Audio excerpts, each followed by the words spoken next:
Thank you, and I have the privilege of being the last presentation this afternoon. Not the last activity, but the last presentation, so please, hopefully I won't send you to sleep before that. So yeah, I want to change a little bit of tack here and talk about building assessment.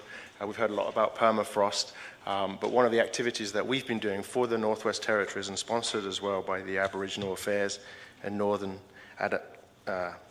Development in Canada is a look at the territorial properties and how risk they are to a changing climate, and particularly with respect to snow loading and climate change. So just to kind of run an outline of what we're looking at, we want to develop a triage tool. So it's not an in-depth assessment. It's not a full structural assessment. It's not a full investigative assessment. It's a triage tool to be used by the communities, by the Northwest Territories to come up with a priority listing of their buildings that we feel or that become identified as being those most at risk from a changing climate. Focus on snow loading and permafrost degradation. The tool requirements, some of the tool requirements that we've picked out in conjunction with the Northwest Territories is rapid and reliable. Otherwise, it's just going to sit on a shelf and not be used. Fairly easy to use. Our goal is that it doesn't need to be used by an engineer. As we've gone through the process, we realized that some of the decisions that we have to make in the field probably need some kind of technical expertise, but certainly some of the field observations don't need to be done by an engineer per se. Some of the interpretation perhaps does. And so because of that involvement and community involvement, we feel that there's potential for this tool to empower communities to make their own assessments and their own priority listings and have a wider application than just what we're looking at currently in the Northwest Territories' own properties. And assign a level of risk, and you'll see at the end of this presentation kind of a risk scorecard for each building.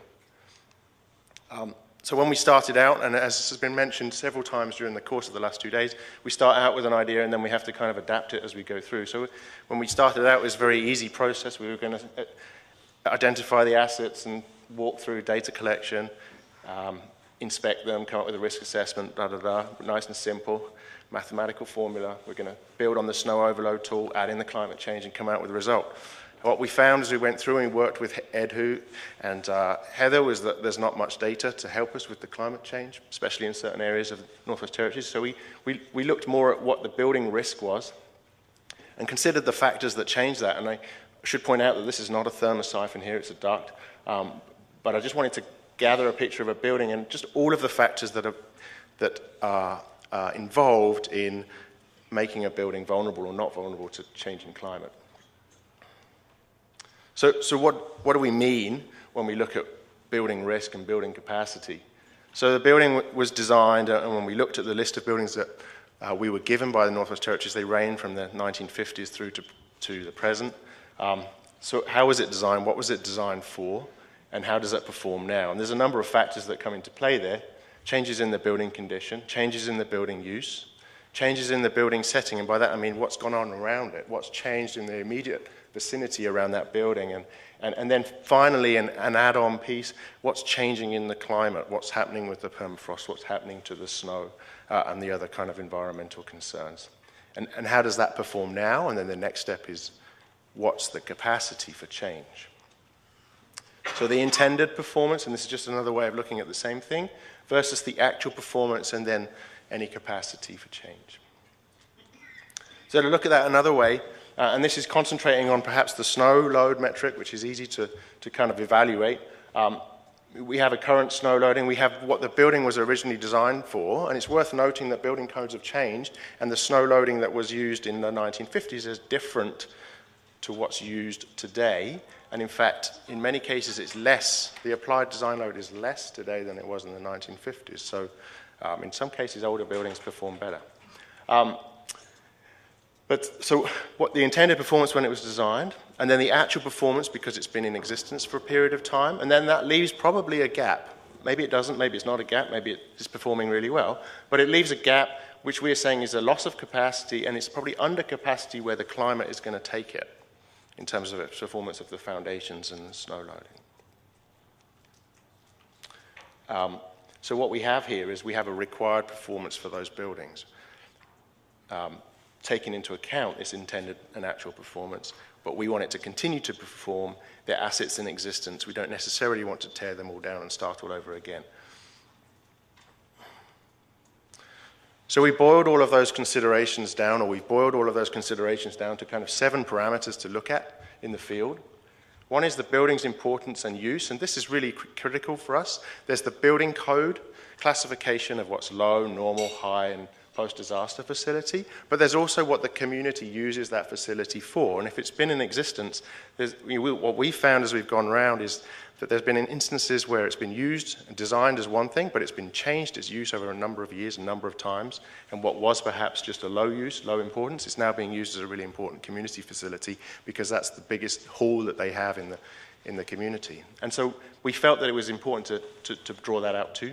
The building's basic assessment is basic geometry. How big is it? How big's the roof? What shape is the roof?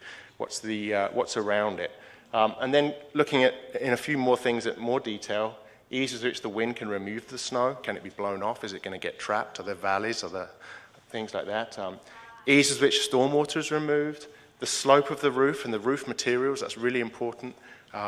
If it's a sticky roof, then the snow's likely to stay on. If it's slippy, it's going to slide off and maybe cause other problems because it's going to build up against the walls. The roof shape, the foundation, the crawl space design, whether there is a crawl space or whether it's on piles, as we've seen in the last few presentations, the presence and significance of roof fixtures. And then added into all of that is the deterioration and the maintenance of the facility over the life of it and what effect that has had on the performance of the building. With respect to permafrost, and I brought out the permafrost-related parameters for this presentation, we're looking particularly at the sloping of the ground around the building. This is the school that was just shown in construction in the previous presentation. The control of the roof drainage, where does the water come when it comes off the roof? Does it pour back in underneath the crawl space, or is it directed away from the building? The use of the land immediately surrounding the building, is it used as a snow storage pad? That we've seen quite commonly. The parking lot gets cleared and the snow gets dumped in a big pile right next to the building, and then you affect the permafrost. The presence of open air or space between the building and the ground, can the air flow freely through it? Is it designed that way? Or are there things blocking it? So all of those kind of parameters we look and we consider. And what we've done so far, and this is a work in progress, let me tell you, is we've come up, and this is just an extract of a two-sided 8.5 by 11 inspection sheet that we've used now on over 70 buildings, and we kind of refined it and made it as simple as we can. And it just goes through and lists all of the things that we need to pick up in the field. And what we've successfully done in Fort Simpson, and to some extent in Inuvik, is walk around with one of the maintenance guys and just talk to them about why we're collecting this information, what's important about this information, and ask them to fill in the sheet with us. And it helps them to kind of understand what it is that we're after. And then, just as importantly, on the back side of that sheet is a sketch, because often just a sketch can pick up a lot of things that you won't pick up on a checkbox. And then we've taken all of that information and we've compiled it for Fort Simpson, and we're in the process of compiling it for Inuvik. Those are the 2 places that we've looked at so far. And we've come up with a scorecard. This is 3 separate buildings, and looking at all of those 7 parameters, and we've scaled them. And there's been a lot of debate internally about how we scale that, and we're going to continue to refine that over the period of the assignment with Northwest Territories. And each parameter is scaled on a sliding scale, red being most vulnerable and green being most safe.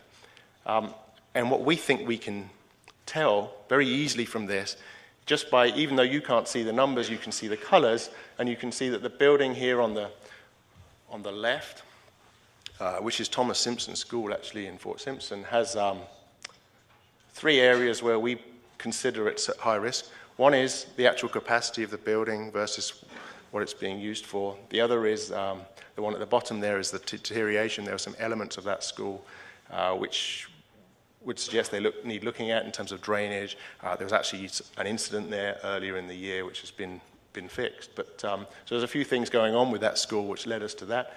Whereas the middle one there, Milton Building, much more in the middle, fairly safe. And probably the one to the left there. So what that allows us to do, and what what we're hoping to do with this tool going forward is to apply that and go back and sit down with the managers of these facilities and say, okay, based on our assessment, based on our risk screening, if you like, of your facility, we can tell you which are the buildings that need looking at first, which ones you can defer, which ones need attention in particular areas, and how we can take that further. And so the objective of this is to give a tool to help administrators and planners prioritize the needs in their community for their facilities, those that are most at risk for climate change and those that have a bit more capacity. That's the intent. The summary, each building, we've done 70 now, we've got it pretty quick, but it takes about an hour to assess. It's not an in-depth assessment, but it's a standard assessment, and the questions kind of lead you down that path. It's comparable data across buildings. We'd like to make it really easy to use, but it is fairly straightforward. If it scores badly, then we're suggesting it triggers a full building assessment. There's no get-out-of-jail card here. If there's a problem, then we need to look at it more fully.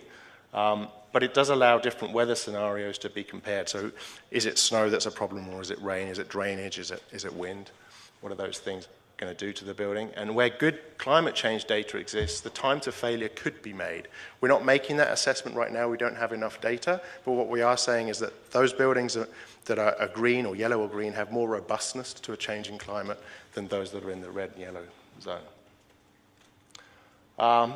We're about halfway through the process. We've kind of looked at some facilities in Fort Simpson. We've looked at facilities in Inuvik, and we're currently populating those score charts. We have Sartu and Slave Lake regions to look at in the next year or so. We're looking for input from the Northwest Territories, from stakeholders, to help us refine the tool and load that information onto their database, their asset management database. We feel that there's some lessons that we're seeing from looking at so many buildings of good practice, best practice, things that are working, things that aren't, that could be used in other guidelines. And it's really interesting to note that the Guide to Permafrost for Nunavut and some of those other ones are catching some of the things that we've seen. So there's nothing new, I don't think, that we're seeing, but we're just kind of putting it into a process. But it does allow for an easy assessment to be applied for all locations. It's not super technical, although interpretation of the data is technical. So gathering the field data is one thing, interpreting it is another. And we think it will help to inform building designers and managers.